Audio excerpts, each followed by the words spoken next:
In this video, I'm ranking every single real estate marketing channel to find more deals and build your pipeline from top to bottom, best to worst. Let's get right into it. So there's a constant debate in real estate about which marketing channel is best, which one's worst, which one works, which one doesn't. And the reality is they all work. And that's my first point of this video, is that everyone has their own disposition towards each one based on what's worked for them. What's going to work for you might not work for someone else. What works for them might not work for you. And that's okay.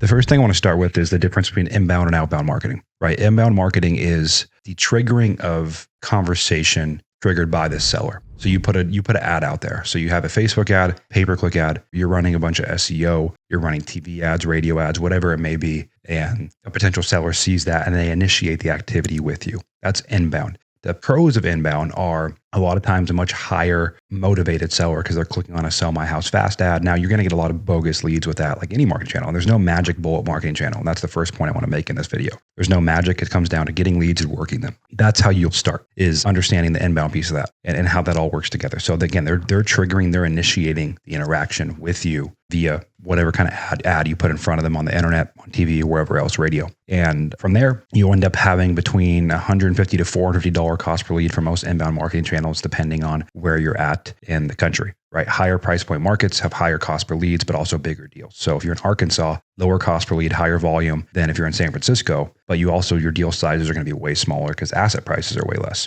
That's inbound. The cons of inbound is if you don't have a ton of experience yet, you don't have reps, you don't have a good team, you can easily light money on fire. And I've seen it so many times where someone has their first $5,000 from their W-2 and they spend it on pay-per-click ads, but they haven't put the reps in on the phone, in person, building the skill, and that goes to waste and they burn all their cash. And I don't want that to be you. Those are the cons. Then you have outbound, right? And I think mail is outbound, cold calling is outbound, texting, which I'm not a big fan of. There's a bunch of outbound ways to generate traffic as well in real estate. The pros of outbound is, one, it gets you a very low cost per lead. It's very scalable and you can get your reps in. There's a high margin for error because you're paying $50 a lead instead of $250 or $350 or $450, sometimes more than that. The cons are, a lot of times you're dealing with more tire kickers. They are usually a little colder. They are usually a little longer of follow-up. Now, you can build a business to any size on any marketing channel, but those are the pros and cons. So I'm going to now rank these top to bottom. My number one ranking for marketing channels is probably TV ads. If you can afford them and you have a big enough budget and you're in a market where it works well. We've ran them. I like them. It's going to cost you 10, 20, 30 grand a month at least. And you have to be able to stomach that for month after month as you get it right.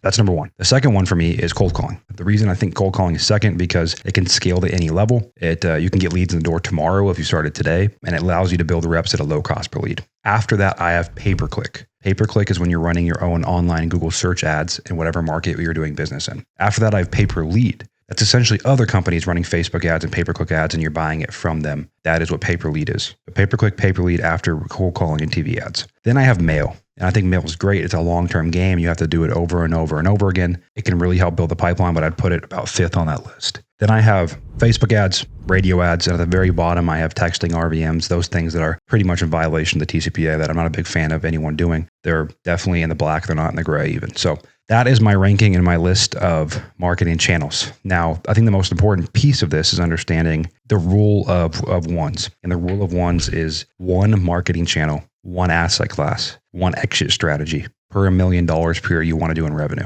So if you want to do $1 million, and I'm talking about gross revenue. So if you want to do $1 million a year in flipping and you make $70,000 per flip, you'd have to do about 13 flips in that year.